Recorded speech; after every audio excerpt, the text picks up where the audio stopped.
आप देख रहे हैं इंदौर.com, आपकी खबर आप तक। देखिए, मुझे लगता है हमारे प्रधानमंत्री आदरणीय नरेंद्र मोदी जी का इतना बड़ा व्यक्तित्व है और उनका इतना बड़ा नाम है और उनका आकर्षण लोगों के बीच इतना ज्यादा है। कुछ लोग मुझे कहते हैं कि शायद 2014 जैसी लहर अब नहीं है, पर मैं ईमानदारी से मैं बोलूंगा 2014 से ज्यादा लहर इस बार है। जो अंडर करंट इस बार चल रहा है, 2014 में वो लाभार्थी नहीं थे जो इन 5 सालों में बने हैं।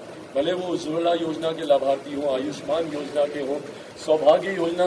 मुझे याद है वो शुरू के दिनों की हम लोग की प्रेस कॉन्फ्रेंस जो हम लोग करते थे, मैं यही वादा करता था कि अपने कार्यकाल में रहते रहते 100% विद्युतीकरण कर जाऊंगा। हर दिशा की बैठक के बाद आकर मैं आंकड़े आप लोगों के साथ साझा करता था कि इतने गांव में विद्युतीकरण अभी बाकी है, इतने में मैं इतने समय तक करा दूंगा, नवंबर तक इतना हो जाएगा, अगस्त तक इतना हो जाएगा।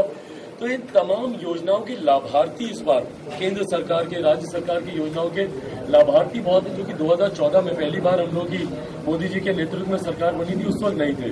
तो डेफिनेटली मोदी लहर बहुत स्ट्रांग है। साथ ही साथ जब वो हमारे प्रधान चौकीदार हैं, उनका प्रतिनिधित्व एक स्थानीय चौकीदार होने के नाते मैं जमुई में कर रहा हूँ और ईमानदारी से कर रहा हूँ और काम मैंने किया है, वो भी एक कारण है, उसको भी मैं मानूंगा। तो मुझे लगता है कि उनका नाम और मेरा काम दोनों कारण है जिसकी वजह से जनता का आशीर्वाद जरूर मिले। डिप्लोमेटिक आंसर मत मानिएगा, बट मैं हकीकत में इस बात को मानता हूँ कि मेरी सीधी टक्कर से मुझसे है। जो वादे मैंने पिछले 5 साल में किए थे उनको पूरा करना मेरे लिए सबसे बड़ी चुनौती थी। क्षेत्र के बीच में रहना, क्योंकि पिछले सांसद का एक ऐसा अनुभव था, लोगों का इतना कड़वा अनुभव था कि वो क्षेत्र में नहीं आए, कभी शक्ल नहीं दिखाई। अच्छा, मुझसे लोगों को और ज्यादा इस बात का डर था कि भैया फिल्मों से आए हैं, सुख सुविधा की जिंदगी जीने के ये आदी हैं, पता नहीं आएंगे कि पलट के कभी शक्ल ही नहीं दिखाएंगे।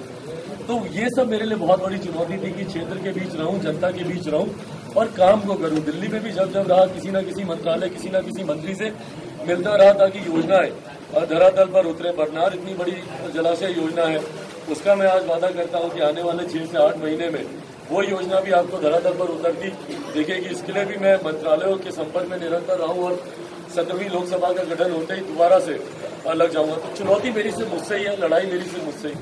और आपके विरोधी भी क्षेत्र में घूम चुके हैं और अब अंतिम पड़ाव पर आ गया है।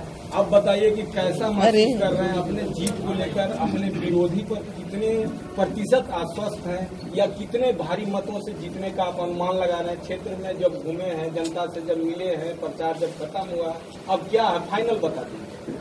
देखिए, फाइनल तो खैर 23 तारीख को जमुई की जनता ही बताएगी।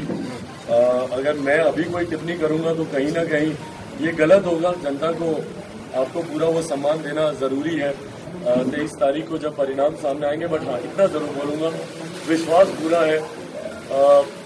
नॉमिनेशन से पहले ही मैं यहाँ पर आ गया था और निरंतर यहीं पे रहा हूँ, निरंतर यहीं पे कैंप कर मैंने प्रचार किया है।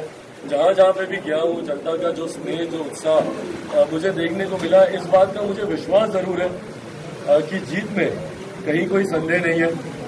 और विश्वास मुझे इस बात का भी है कि पिछली बार से बड़ी जीत इस बार होगी। अब वो कितनी बड़ी होती है वो जनता 11 तारीख को निर्धारित करेगी।